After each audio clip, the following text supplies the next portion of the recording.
Hello and welcome to Gut Shot, home of the hottest takes for Magic the Gathering. I'm Will, and joining me as always is Frederick. What's up, everybody? I'm Frederick, also known as War Crimes Ooh Woo on Twitch, and welcome to Gut Shot, the only Magic the Gathering podcast that, when a land enters the battlefield under your control, if you control at least 6 lands, creates a copy of itself.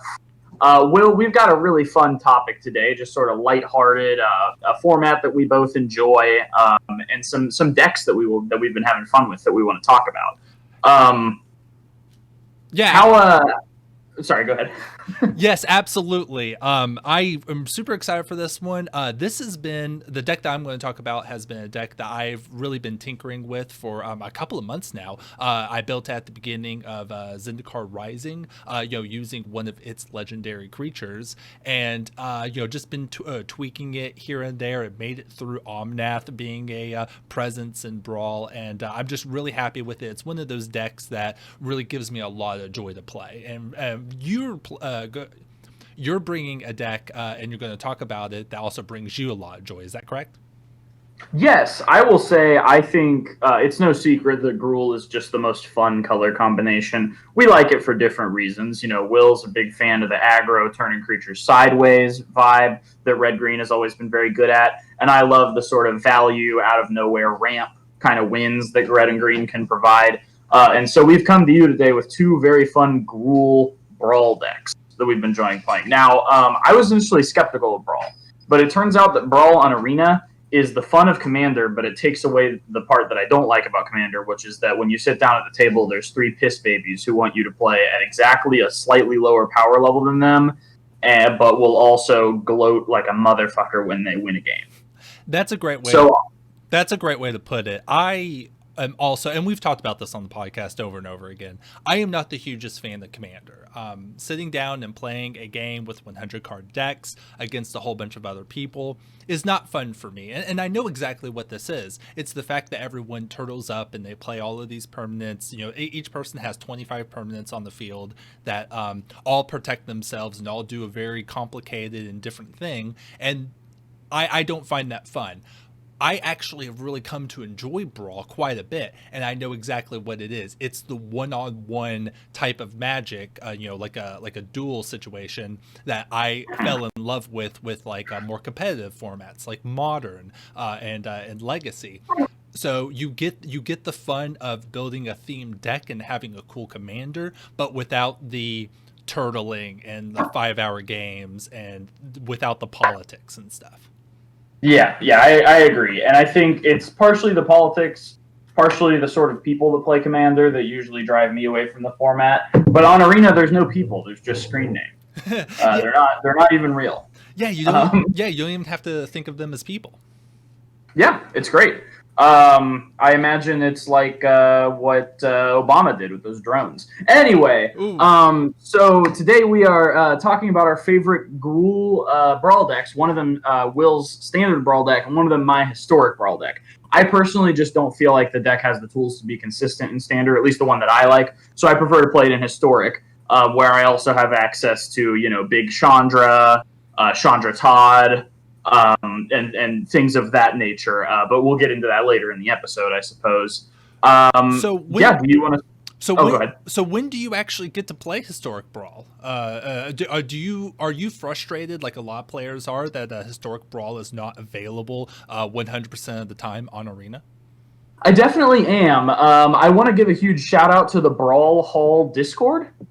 Where you can easily you hop in a channel, you say you're looking for a game, and you find someone who will add you and play some games of Historic Brawl with you. And it's almost like a Brawl queue, but it is kind of ridiculous that there's not something in the client. You have to get a Discord if you don't have one already, hop into this channel and message looking for a game just to get a game of Brawl. I'm hoping they add something into the game, but at least I do get to play it. Yeah, I like most people, I wish that you could play Historic Brawl 100% of the time in the client. I'm not gonna go on Reddit and like write these huge essays explaining how Wizards would make all this extra money if they just did exactly what the players want. I don't feel that strongly about it, but I do understand that everyone wants it. I would like it too. I have some Historic Brawl decks that I'd really like to play. But I have to say, Standard Brawl has its advantages and has its Mhm. draws. At least for me, I really don't want Standard Brawl to be a thing that goes away, and I worry that that's going to happen if Historic Brawl becomes 100% available. Because I don't think people will just stop playing Standard Brawl, and I think that the fact that it rotates, and that you have a lower power level, a lower pool of cards to draw from is actually it has some interesting things about it. So I just really hate for that to go away. I hope that we could have a world where both could coexist.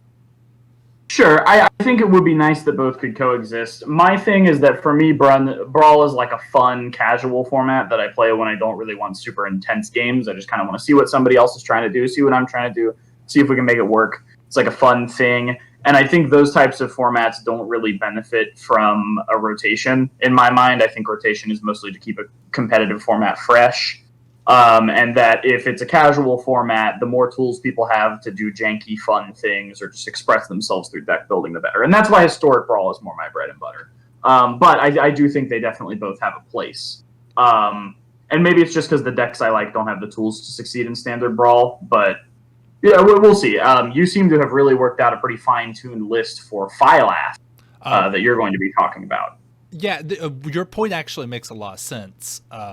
If it's meant to be a casual format where you can go in and just play with your favorite cards and play with a tuned theme version of a strategy that you really like, it makes sense that you would want the format to be a card pool that has all of everyone's favorite cards. And let's be honest, standard is all new cards, cards that you are currently falling in love with who have not stood the test of time. Historic is the format that has the cards that everyone loves because they have a history of playing with them. That totally makes a lot of sense.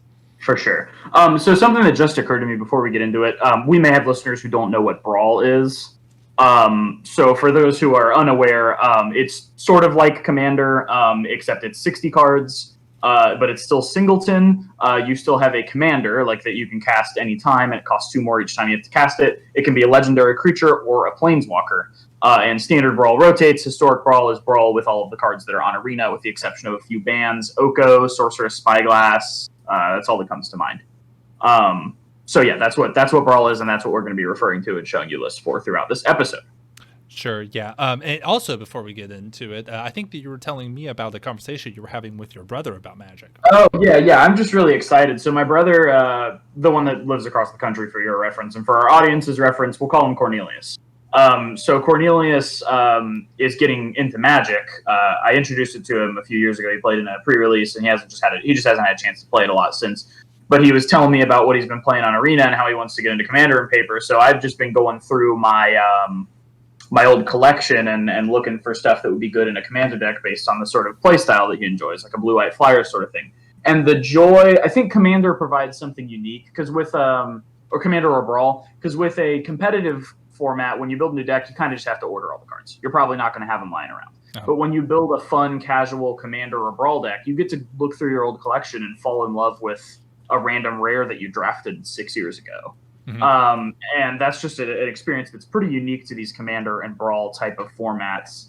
And so, and I feel that way. I feel the same way digging through my Arena collection. I don't need to use any wild cards. I just, look at these cards that I drafted forever ago from like draft formats at the beginning of Arena or whatever, and just build a fun deck that's built around a card that I like. So yeah, with that in mind, I want to jump into these Brawl decks and talk about what we enjoy, what we're having fun with. Absolutely. So we'll start off with my deck. As we said before, this is a standard brawl deck for the Zenith Car Rising standard. We're in the right at the tail end of the year, so we don't have less than a month until we're getting Kaldheim. So this deck is about to be completely out of date. But I think that Phylath is important enough, or powerful enough, to where you could tweak it with just new Kaldheim cards, and this will still be a force to reckon with in standard. Absolutely. Yeah. You can throw the new Ratatoskr card in there, which I predicted incorrectly. That card's actually not the direction I was expecting them to go with that. But I mean, I guess that's why they get paid to make cards and we don't, right? Yeah, it has Predator Ooze energy, and it excites me. Yeah, absolutely. So for Phylath, those who don't know this card, this is Phylath World Sculptor, a legendary elemental from Zenith Car Rising. Costs 6 mana, 4 generic, and then 1 red, 1 green. When Phylath enters the battlefield, create a 0/1 green plant creature token for each basic land you control. And then it has a landfall ability, and then landfall is something that triggers anytime a land comes into the battlefield on your side of the field. Whenever a land enters the battlefield under your control, put 4 +1/+1 counters on target plant you control. So one of your plants will go up to a 4/5, and then you can also stack this. So you can keep targeting the same plant if you need to, and it can keep growing bigger and bigger. So, if you build a deck that has lots of ways to get lands onto the field, this landfall ability could really get out of control. And then also he's a 5/5. Yeah. As I believe we discussed in our review of all the Zenith Car Rising cards, this is sort of a nod to Avenger of Zendikar, which is sort of a casual commander favorite. A lot of people want to play that card as their commander, but it's obviously not legendary. So they made it legendary, changed the effect a little bit, added red to it. So you could play a lot of the cool red landfall cards. So, Will, what have you done with this deck? What you said is just a great point. Phylath is not as good as Avenger of Zendikar, obviously. Avenger is like a very well-loved and very powerful card.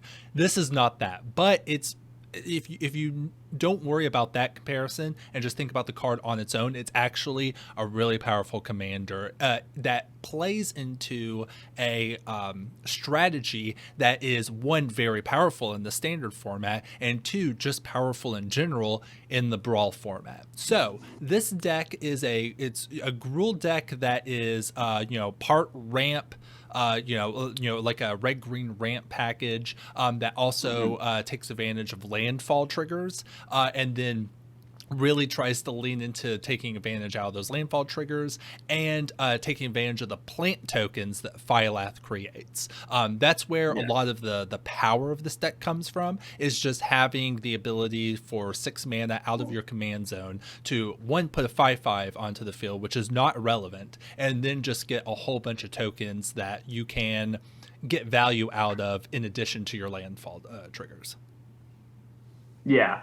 And we notice here, looking at the list, that you don't actually play Golden Goose, so you want all of your ramp to actually be putting extra lands onto the field, not just making mana. Is that worth it, just to make sure that you're capitalizing on the landfall trigger that much? Yes. That is a space consideration. Since this uses landfall triggers so much, it really makes more sense to lean towards things that bring lands either from your hand or from the deck, instead of mana dorks, Gilded Goose or anything like that. And I do run a couple of artifact mana producers. Arcane Signet is just one of the have to, yeah. It's one of the best things you can do in Brawl, so you just play it. But I'm glad you brought that up. I wanted to highlight my Rant Package here. Lowe's Cobra, great way to get extra mana off of all this stuff. But then it's your usual suspects when it comes to green, getting lands into play. We got a Dryad of the Elysian Grove, which is pretty good. I found that Zuza, which is also legal in this format, kind of was wasted a little bit, because there were very few times that I would be able to play Azusa and then just immediately dump lands from my hand, because you're more trying to get them out of your deck than out of your hand, because your hand will most likely just be filled with top end gas. Yeah, yeah, that's fair. Okay. Yeah, and like I'm looking at this list, and what's cool is so a lot of pretty much every brawl deck needs to play Solemn Simulacrum. Yeah. It's a little bit too much value not to play, but it's the decks that care about having lands, like the ramp decks, and the decks that can sacrifice that really make the most use out of it. And so I love him in my deck too, which we'll get to soon. But he's great in any deck where you can sack him, any deck where you need extra lands, and I feel like he really shines here more than he does in other brawl decks. Although he's going to see play in every brawl deck.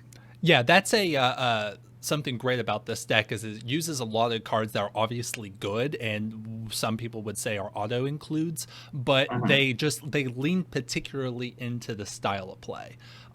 Yeah, so that's true there. Yeah, really leaning into things like Cultivate, Migration Path, Vastwood Surge, things that are taking a lot of lands out of the deck and putting them into play. Just a quick note, Vastwood Surge, which is basically a Migration Path, 4 mana. You can get 2 basic lands, put them into play tapped, and then you can kick it for, I think, double the mana, 8 mana, and then you could put +1/+1 counters on all of your creatures. Obviously, that's pretty good with being able to get those plants in.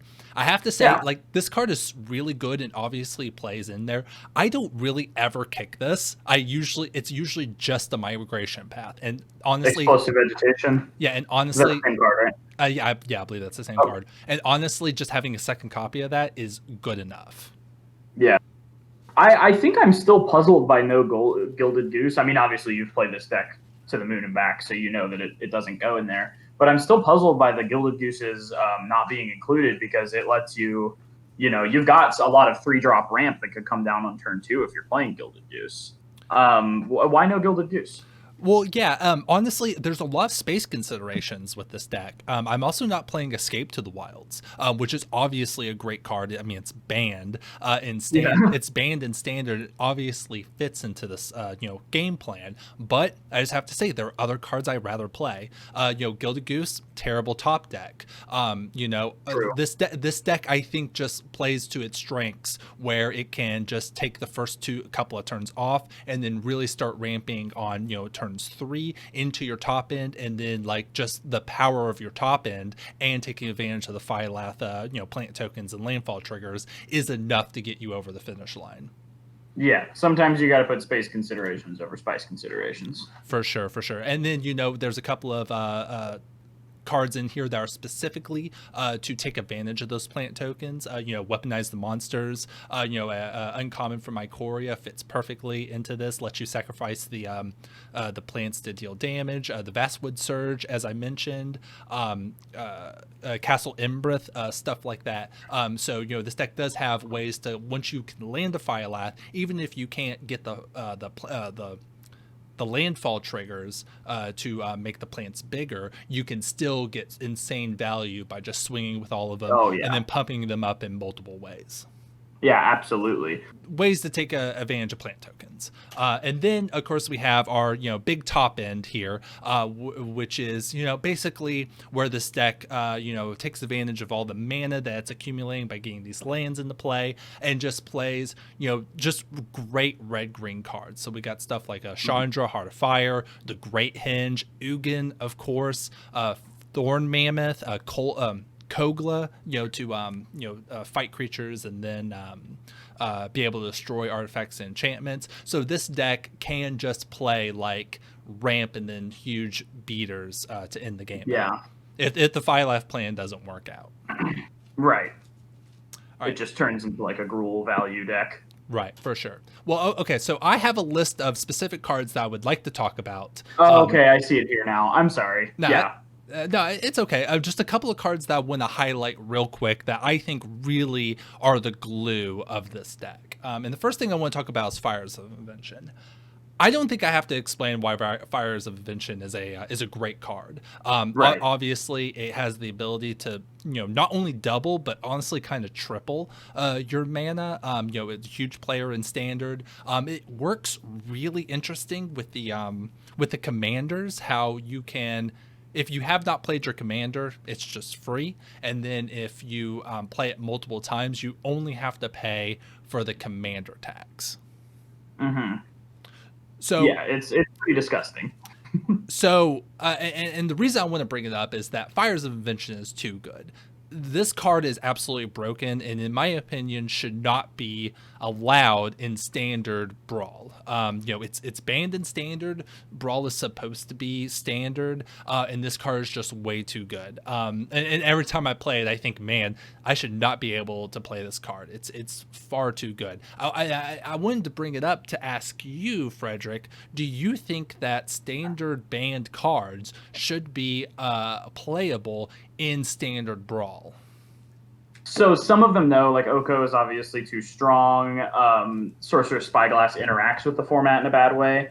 But my case for Fires of Invention, this isn't necessarily, I don't know if I agree with this or not, but I think their rationalization was when you can play 4 copies of Fires of Invention, you can play otherwise pretty crappy cards that capitalize on Fires of Invention and expects to have one. Things like the Red Cavalier, King Kenrith. But when you can only play 1 Fires of Invention, a la Brawl, you're not going to be able to rely on having one, and those cards are much, much worse if you don't have Fires of Invention. So it's a lot safer to let you have 1 Fires of Invention than to let you have 4, which is why it would be banned in Standard, but maybe legal in Standard Brawl. Now, is the card still too good, even if you're not capitalizing on it with things like King Kenrith or the Red Cavalier?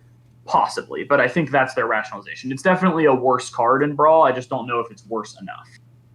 That's a good way to put it. There is that consideration that like the card quality and card and the one of issue of not being able to draw them kind of tempers the card a little bit. But I do kind of lean on the side that this card is just too good, because if you can play it and you don't answer it, like, it just snowballs way too much in a way that I don't feel that like a huge game-winning bot. It snowballs in the same way that like Ugin does, but like I feel that Ugin is a bit more easy to deal with than this is, because there are lots of ways you can interact with an Ugin. You have to have enchantment specifically removal to get of it, and for me it's also a bit of a like a design situation in terms of like what Brawl is, or Standard Brawl. I just think if if this is supposed to be standard, if something's banned in Standard, I don't think it should be available in Brawl. It creates that weird thing where it's like, oh, I didn't know you could play Fires of Invention. I just assumed it was banned because Brawl is standard. And if they really want Brawl to kind of to be something that people will care about, I think that like that design consideration needs to be considered a bit more, and cards like this not allowed, and also not cards just added in just because they want to add cards to Arena. Like Gitrog Monster is legal in Standard Brawl, and I just think I didn't know that. I think that's egregious. It just should not be that way. I think that's a good reason why. I think that's kind of just evidence why Historic Brawl is kind of the Brawl that they're designing for. And like they need to either provide better clarifications for Standard Brawl, or just support Historic Brawl, mostly. I will say I think I largely disagree with you on Fires of Invention and Brawl. I think since it's unsafe to play the cards that really capitalize on it, when I lose to it, I feel like, yeah, you got your stuff out faster, but if you'd played any other ramp spell on that turn, it probably would have happened about as fast anyway. And the other thing is, it gives white a little bit of an advantage, and white tends to lag behind in formats like this, but every white Brawl deck is playing O-Ring, they're playing Elspeth Conquers Death, both of which cleanly answer Fires of Invention. So I think it's definitely one of the strongest cards in Standard Brawl, but I wouldn't say that I think it's deserving of a ban. But I do think you should play it in every red deck. But I think it's fine for there to be cards that you play in every red deck, like Bone Crusher Giant. You know what I mean? Yeah, you're definitely right. Okay, yeah, that makes a lot of sense. We'll just leave it there. There's another card that I wanted to highlight, which is Heraldic Banner. Now, this is obviously just a 3-mana rock, but it has that extra ability where you can choose a color, and then creatures of the chosen color get +1/+0. I think it's pretty obvious why this fits pretty well into Phylath. I just think that this is I think good design. 3 mana Mana Rock by itself is not good enough. They usually tack on an extra thing, and I think that to have the banner, which can serve as a Mana Rock, but also just be an extra help to decks that play that are able to produce lots of tokens. I think it's a really good fit, and I think a good design. And once I realized that Heraldic Banner was a card that I could put into this deck, it was kind of like one of those, oh, this is so cool. I feel so awesome about this deck because I was able to find this card that hits so many areas and is just a great fit. And I love drawing it. I love playing it. It's just a home run. Yeah, absolutely. I love these like Mana Rocks that are at uncommon to sort of express what the set is about. Like this one, expressing the sort of monocolor theme that Eldraine had, or like the Velociraptor Skull from Ixalan that, if you had the City's Blessing, could drain your opponents for life. Just stuff like that. And the fact that like this one ended up being constructed playable is pretty cool. And the fact that you get to capitalize, like you play a Mana Rock, but also your opponent kind of has to answer it, or you're making plants that are even bigger. Yeah, for sure. Yeah, liberals want spiders to be even sexier. Liberals want plants to be even more powerful. Yeah. The Heraldic Banner is definitely. I've been convinced through a game where I got kind of butchered that Heraldic Banner earns its place in this deck. Yeah, for sure. One more card that I want to highlight is Terror of the Peaks. Which, let me pull this up real quick. Yeah, Terror of the Peaks. This is just a good red card. Aggressively costed, great flyer, and then the ability where it deals damage when creatures come into play is just so good that this is a card, even though it doesn't really fit into the super tuned game plan, just once this comes down, it does a ton of work. And you have to remember that when Phylath comes down, you get all those plant tokens. All of those plant tokens are going to trigger Terror of the Peaks. Not in a way that Thorn Mammoth doesn't get triggered. So normally that doesn't mean anything, but if you could have something like Heraldic Banner out, or something else that can kind of have them immediately be pumped up, you're just going to dome your opponent. You have Terror of the Peaks. You have Terror of the Peaks and you play Phylath and get have an Heraldic Banner out, that you're getting the 5/5, you're getting 5 tokens, and then you're doming your opponent for 5, then probably swinging for 5. It's just real good.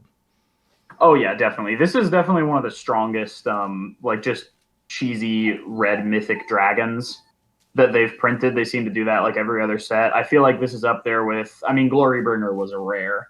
I guess that counts as the cheesy dragon for that set. But I think it's in contention with things like Glorybringer for one of the best dragons in terms of playability. And it definitely, even if it has kind of little to do with the theme of the deck, it still earns a spot just by virtue of being such a strong card by itself. Mm-hmm. Yeah, for sure. I have a feeling that Terror of the Peaks is a card that will probably whose name we will hear again later in this episode. Yeah, for sure. Yeah. Oh, go ahead. I was just going to move on to my next card here. Brushfire Elemental. Now, the landfall trigger of this really plays into the deck, but I have to be honest. It's it as a card, what its purposes, honestly kind of doesn't really fit the rest of this deck. So Brushfire Elemental is a 2 mana 1/1. It's a red-green creature elemental. It has haste and can't be blocked by creatures with power 2 or less, but it also has a landfall ability. Whenever a land enters the battlefield under your control, this creature gets +2/+2 until end of turn.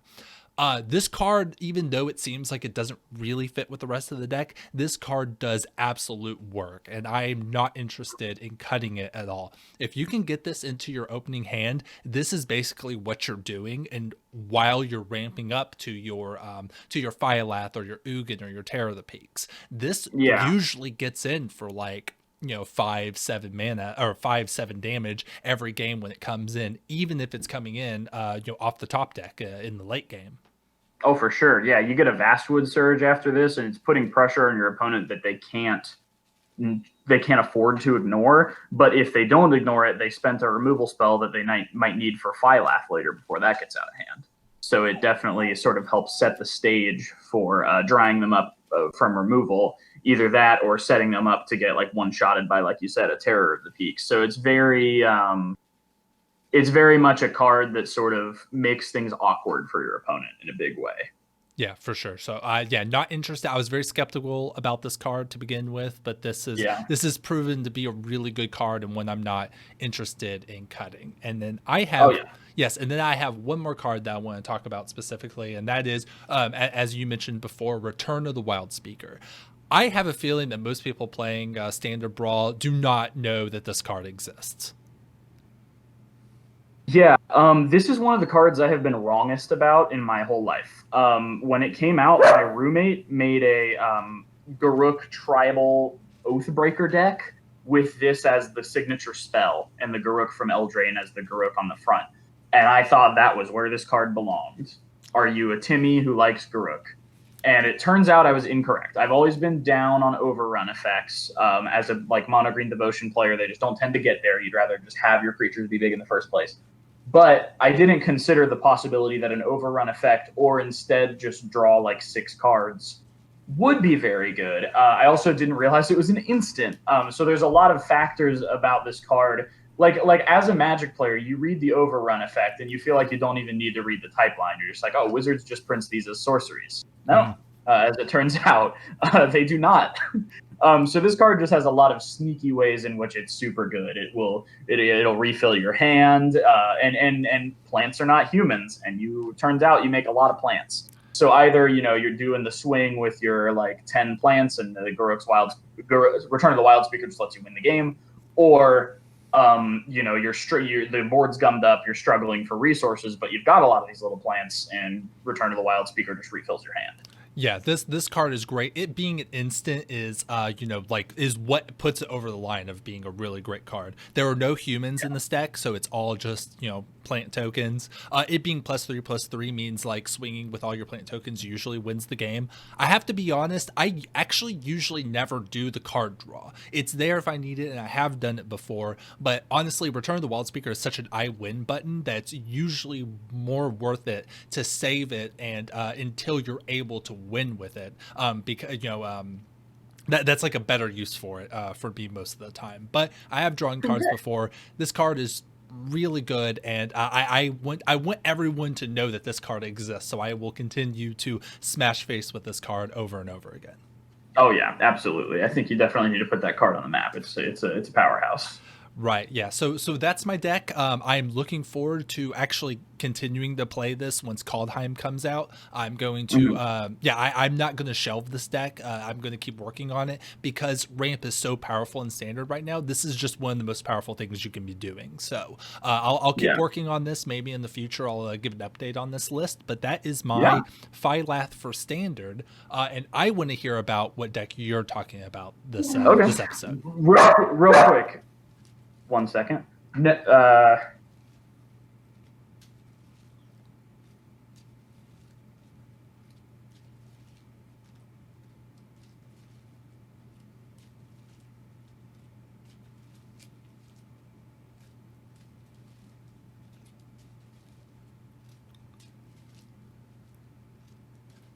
am sorry. I had to redirect the dog who was making bad choices. Sure.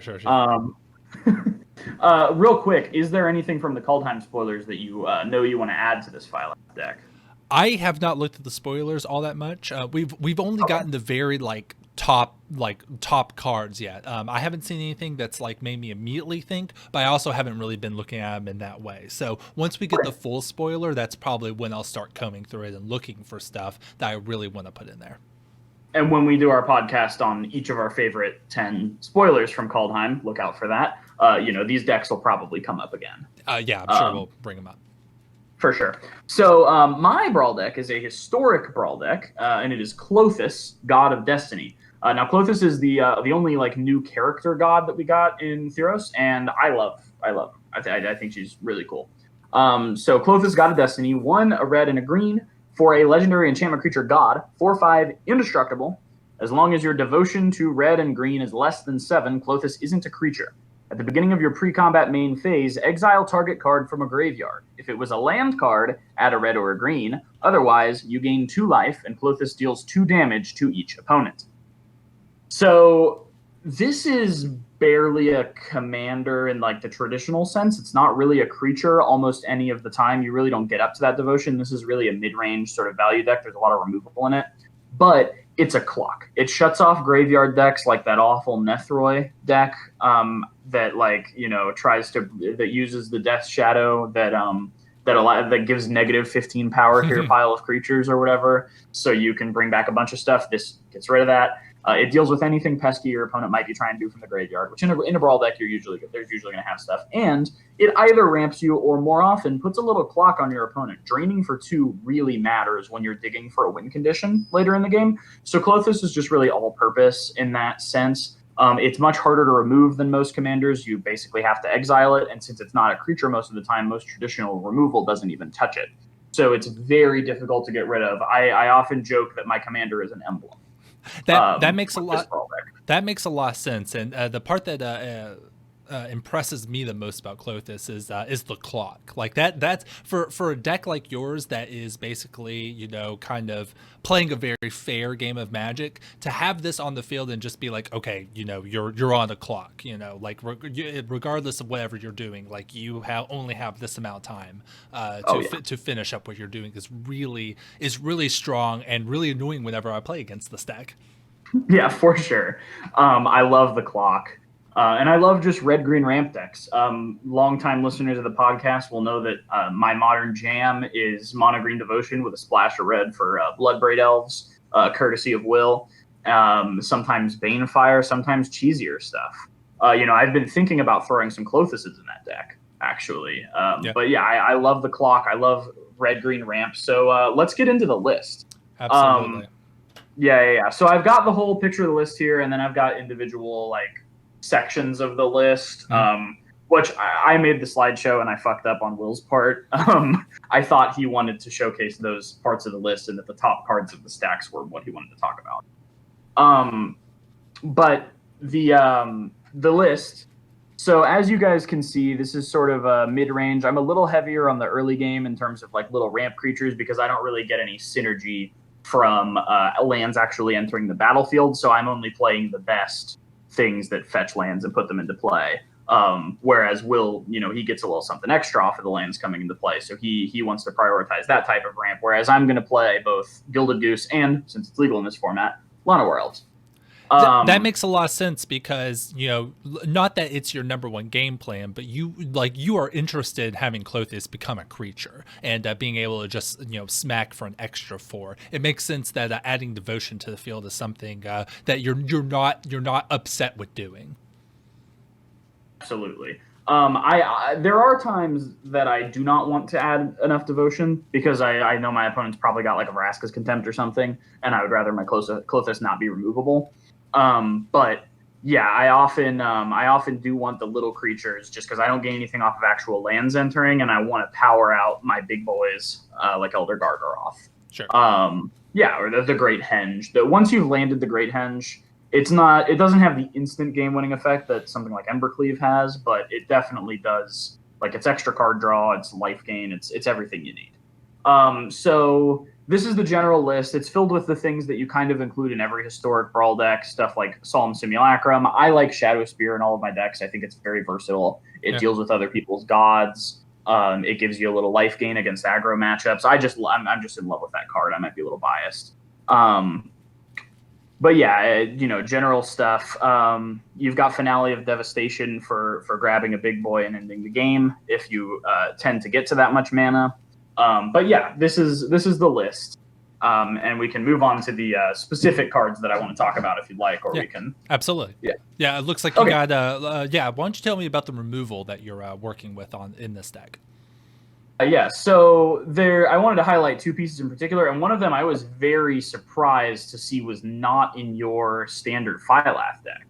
Now I thought Bone Crusher Giant went in every red deck. I thought it was just too much value to pass up. I love the 2-mana shock that also sometimes corner case makes your opponent waste a card, not realizing how protection works or something like that. Like Stomp can eat through damage prevention in a way that sometimes makes some opponents on Arena really mad because you can't take it back or ask how it works before you do it. And then it's a 4/3 body for 3 that has a little bit of an upside after that.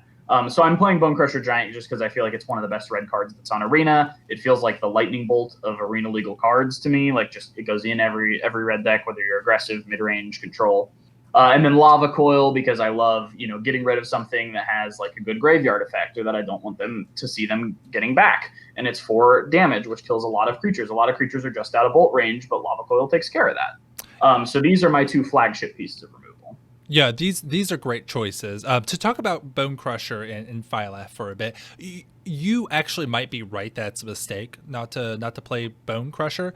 When I first built Phylath, it was in the Omnath meta. Like you had to be able to do 4 mana or 4 damage at instant speed to just not roll over and die to the Omnath. Now that I'm thinking about the removal that I have in that deck, it very like other than like shock, it very much favors doing damage at 4 damage and up. And it's possible that I should revise that and change it. But I am running basically the Lava Coil that exists in Standard right now. Yeah, the one that can hit Planeswalkers instead of exiling. Yeah, exactly. I'll do some revision. Maybe we could fit Bone Crusher Giant in there. But it's just another one of those examples where they're just space considerations. You can't play every single good card that you want. But Bone Crusher Giant, for all the reasons that you said, absolutely great card and 100% a good fit for your deck. Yeah, I love the Bone Crusher Giant. I guess Phylath just might be a little bit more committed to its plan than I'm estimating it to be. And Bone Crusher Giant, like, while it does have literally nothing to do with the plan, it is, a removal spell and then a body. And I understand, like, maybe you're recovering from Omnath trauma. And there are still a lot of things that Bone Crusher Giant can't kill. But there are plenty of things that it can, including some commanders. Some people play cheap commanders in Brawl that only have 2 toughness that you can take out with Bone Crusher Giant. Some people play Luris. And a Stomp is great. That means they only got to get 1 thing back. And then incidentally, Lava Coil means they won't. But yeah, like I love Bone Crusher Giant. In terms of other pieces of removal, I do play like Lightning Strike just to kill like a walker or a 3 toughness creature. Just general pieces of removal. I should replace that with some. I do play Fire Prophecy as well for a little bit of cycling. Oh no, that's a good card. Yeah. Oh yeah, for sure. Just to get rid of like a ramp piece or something. I'm playing it in my standard Outlaws Merriment deck too, and it's been performing pretty well. Underestimated card, I think. Mm-hmm. But yeah, that's my removal suite. Next we can go on to the big boys. This isn't all. Hey, one moment. Big boys. Do you have a kazoo on your desk? Yeah, I figure I don't have the sound like the zoo radio morning radio soundboard, so I just have to go with the kazoo and then my incredibly awful voice. But yes, tell us about your big boys. I would love to tell you about my. Actually, hold on for a second. I'm going to grip it and rip it. There we go. Yeah, lemon lime fizzy wire. Okay, continue. So first, a bit of an honorary big boy, a combination big boy and removal is Banefire, one of my favorite cards. I played it in the mono green devotion list briefly. It's X and a red. If X is 5 or greater, can't be countered. Deal X damage. It's I think the best fireball in Magic. Arguably up there with the one from War of the Spark that casts something cheaper from your hand. That one's pretty good too. But this one is a removal spell early, or it'll kill your opponent's commander if you have enough mana, or it'll kill your opponent if you have enough mana. And like I loved winning modern games against like Jeskai or Grixis control with a full grip of counter spells by just Bane firing for like 30. But it accomplishes largely the same thing here because there's Ashiok decks, there's Narset decks that do want a full grip of counter spells and then to just kill you with a Planeswalker while they're countering all your spells. And if you've gotten in enough damage early, Banefire can stop that. We've also got Stonecoil Serpent, which I think is definitely one of the best Hydras. I know it's not literally a Hydra, but you know what I mean if you're a Magic player when I say Hydra. Yeah. One of the best Hydras that they've ever printed. It's just X, and it's an artifact creature. It's not green. Reach, trample, protection from multicolored. And, of course, it enters with X +1/+1 counters. So this can be an early game creature. It can be a late game creature that's really huge. You can just drop it as a 3/3 if you need to get in some early damage. And it doesn't die to Ugin. I will say it dies to Ratchet Bomb. I learned the other day when I had 2 like 7/7 or 8/8 Stonecoil Serpents, and Will played a War Karn. and grabbed Ratchet Bomb, and I read it and I was like, oh, I thought you couldn't name 0 because it couldn't destroy land, but it just says non-land permanent. And it lets you name 0. I was getting it mixed up with Warzone or whatever, the thing from War of the Spark that comes in with a counter, so you can't get rid of tokens Blast Zone. with it. Yeah, Blast Zone. There we go. I was getting it mixed up with Blast Zone, so I got blown the fuck out by Ratchet Bomb with Stone Coil Serpent. But otherwise, it's pretty good. Not being able to be blocked by multicolored creatures is surprisingly very relevant. So excellent card all around. This card does so much. Like, protection from multicolored is huge. The fact that it reaches, that it tramples, that it scales with the game. Yeah, this card it just does so much at so many points in the game. Honestly, I'm surprised you don't see this even more in even more decks, just because it kind of fits into everything. Oh yeah, reach is something that's easy to forget about too. And in a paper game of Magic, you'll be like, oh, can I take that back? And if your opponent's not an asshole, or even if you're at FNM, you can make the case that they have to let you take it back if you can read the card right, because it's like casual REL. But on Arena, you attacked with your flyer, it's getting eaten by the Stone Coil Serpent. Oh yeah, there's no takesies backsies. So I think this card actually gets a little bit better on Arena than it does at like FNM, or especially at like a casual table. Sure, yeah. Just because people forget about that reach really hard.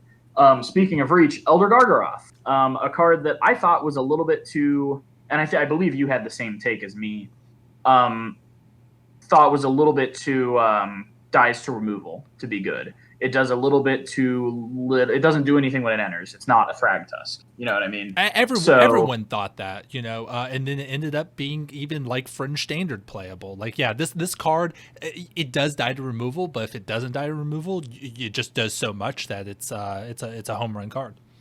Yeah, the modern pseudo Ponza decks are playing it too okay. in the main board. Yeah, which I thought was fucking insane. I was like, oh, why wouldn't you just play Thragtusk? But apparently this just does enough and doesn't die to push or bolt. So, you're only getting eaten by path. I'm not playing it in Mono Green Devotion because I have Primeval Titan, but it is a sweet card. 6/6 for 5, Vigilance, Reach, Trample, and when it attacks or blocks, you get to choose to either get a 3/3, gain 3 life, or draw a card. So it just does so much. Auto include, I think, in a rampy green-red Brawl deck, especially one that you only play the best top end threats because your commander is a top end threat, so you can afford to be a little lighter on those in the actual deck. Yeah. So you wouldn't play this one, but since my commander is a clock and I need to actually put the top end threats in my deck, Elder Gargaroth answers that call in a really nice way. I also just love the art on this card, the little cardinals in the front. I just think it's really pretty. Man, your deck is hosing flyers left and right. I bet you have all sorts of people that are just swinging into your Elder Gargaroths and your Stone Coil Serpents and just getting blown out, right? Oh yeah, for sure. Life is good, dude. And in Historic Brawl, a lot of people are playing Kaikar. Which, fun fact, saying his name on YouTube will demonetize your video because there's a racial slur in it. Okay. Yeah. So he. Shall I cut that out? Yeah, maybe. Okay. So Bleep, the Jeskai bird wizard bird monk. You know who I'm talking about, right? From yes. M19. Yeah, that guy. He's pretty big in Historic Brawl because, he combos. He's one of the better just Jeskai cast spells sort of commanders. And I've had him be swung into my Elder Gargaroths before. Yeah. And he gets plucked out of the sky. So Elder Gargaroth is pretty sweet. And then we've got, friend of the show, Ugin the Spirit Dragon. The Cancer Dragon. Yeah, Ugin the Cancer Dragon, according to our first hate comment. Something about fuck wizards. I don't know. I'm not reciting it here, but you know him, you love him, and if you don't love him, he loves you enough for the both of you. 8 mana, 7 loyalty, Planeswalker, +2 lightning bolt, -X, exile each permanent with converted mana cost X or less. That's 1 or more colors. -10, you gain 7 life, draw 7 cards, put 7 permanents from your hand into play. Life is good. If you can make 8 mana, you're playing this card. It's a no-brainer. It's such an I win button that if you are doing any sort of like being able to ramp into mana, I really think you gotta be playing this card because it comes down, it wipes the board, and then it's just such an I win button. I would play this in anything that has any ability to jump up to 8 mana. Oh, for sure, yeah, or just any ability to cheat permanents in. Sure. I saw people trying to do a modern deck with that show and tell Planeswalkers thing. Mm-hmm. That would play just like Ugin and like one of the Nicol Bolas, the 7 mana Nicol Bolas from Hour of Devastation. Anyway, any deck that has a chance of getting this Ugin into the field, this is one of the best spells you can be casting. It's probably if you could cast a spell for free in Standard, you'd 9 times out of 10 pick this one. Yeah, that makes a lot of sense. Yeah, so any decks that can make the mana are going to be playing this. I am also playing Baby Ugin, which Standard Brawl decks don't have access to because it's from War of the Spark. But it does make all your colorless spells cheaper, which is Solemn Simulacrum, it's Stone Coil Serpent, it's Ugin the Spirit Dragon. Your mana rocks. Yeah, it's all your mana rocks. Shadow Spear is free, stuff like that. And then it's also removal, and it pumps out guys that draw you cards when they die. So I think also one of the better Planeswalkers on Arena. Which I have access to, but again, I don't know if Will would play it if he did have access to it. It seems a little antithetical to his plan, but he doesn't have to make that consideration because he's playing Standard. Do you play Big Ugin in your deck? Yes. Okay. It is. Yeah, I think I mentioned it in the top end. Yeah, you just have to play it. It wins almost every time I play it. It's just so good. Yeah. And I mean, this speaks to how good Ugin is. Ugin is a complete non-bow with your commander. If you minus him for anything, all your plants go away, and you still play him because he's so strong. Right, exactly. And I've been trying to tell my friend who is a huge Nethroy fan, he refuses to put Ugin in his deck. One, because it is a non-bow, and two, I just think he dislikes the card. But, when he sends me his list, I put Ugin in it because it's such an I win button that I feel, even though it's a non-bow, you still play it just because if they can't answer it, you just win. I mean, I'm basically in the same place. Usually, I'm keeping my board relatively empty as I play, other than Klothys. But with Ugin, I'm okay with exiling Klothys. I'll just play it again at the end of the next turn.